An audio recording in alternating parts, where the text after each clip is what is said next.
Damai sejahtera dari Allah Bapa itulah yang melampaui segala akal dan pikiranmu dalam Kristus Yesus Tuhan kita. Amin.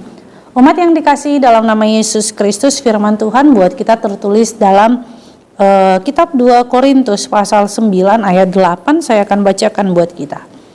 Dan Allah sanggup melimpahkan segala kasih karunia kepadamu, supaya kamu senantiasa berkecukupan di dalam segala sesuatu dan malah berkelebihan di dalam berbagai kebajikan. Demikianlah firman Tuhan. Kita yang dikasihi dalam nama Yesus Kristus, kita mulai renungan ini dengan latar belakang nats ini. Pada zaman itu Yerusalem membutuhkan dana, yaitu untuk umat-umat Kristen yang ada di Yerusalem. Sehingga setiap jemaat yang ada dilayani oleh Paulus mengumpulkan persembahan mereka untuk membantu Yerusalem. Salah satu diantaranya adalah Makedonia dan juga Korintus. Dan disinilah Paulus mengingatkan bahwa di dalam pemberian itu, yaitu hendaklah setiap orang memberi dengan kerelaan hati, bukan dengan terpaksa, dan memberi dengan sukacita. Kita yang dikasihi dalam nama Yesus Kristus, seorang pernah berkata seperti ini kepada saya.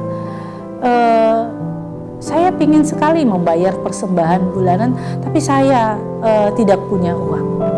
Tentu jawabannya mungkin agak sedikit lucu, atau pertanyaan itu mungkin agak sedikit bisa dipikirkan. Kenapa saya bilang dipikirkan? Sering sekali kita dalam hidup ini segala sesuatu kita main hitung-hitungan. Memang itu tidak salah. Tetapi kalau untuk Tuhan, saya sarankan adalah Tuhan tidak suruh, khususnya gereja HKBP Harapan Indah, tidak suruh harus sekian.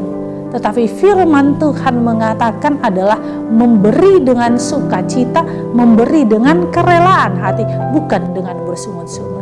Oleh karena itu, mari kita lihat, ketika kita mungkin pendapatan kita pada tahap ini hanya biasa saja, berarti pengeluaran juga biasa saja. Karena apa? Tuhan tahu sebenarnya apa yang kita butuhkan, sehingga Dia memberikan berkatnya seperti yang kita butuhkan. Oleh karena itu, orang percaya tidak ada alasannya untuk tidak memberi kepada bait Allah. Karena apa? Karena memang itu adalah bagian daripada iman kita, bagian daripada kepercayaan kita. Karena apa? Pemberian dengan sukarela. Disitulah Paulus mau katakan bahwa ingatlah, ketika kita memberi kepada Allah melalui gerejanya, Allah sanggup memberikan karunia-Nya. Malah dikatakan Allah memberikan berlebihan. Tetapi kenapa kita tidak bisa menghidupi ayat ini?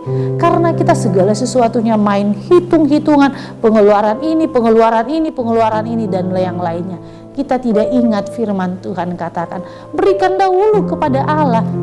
Tidak persoalan banyak sedikitnya, dengan kerelaan hati, dengan sukacita. Mari kita mengingat firman Tuhan. Ada seorang janda di Sarefat.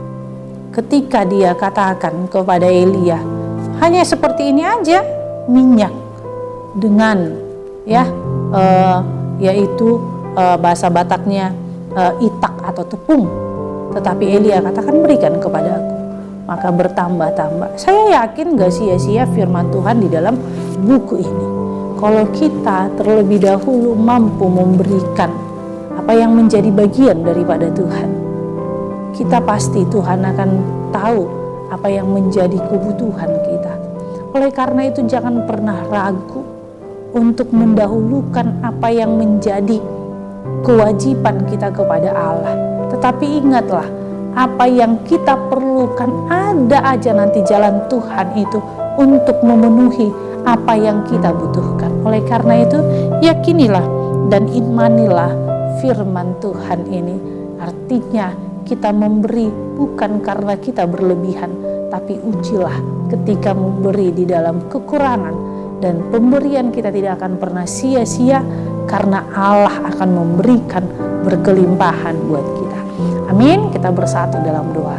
Terima kasih Tuhan Yesus buat anugerah-Mu, buat cinta kasih-Mu, ajari kami untuk menghidupi firman-Mu, sehingga kami tahu bahwa segala sesuatunya pasti ada jalan keluar di dalam hidup kami.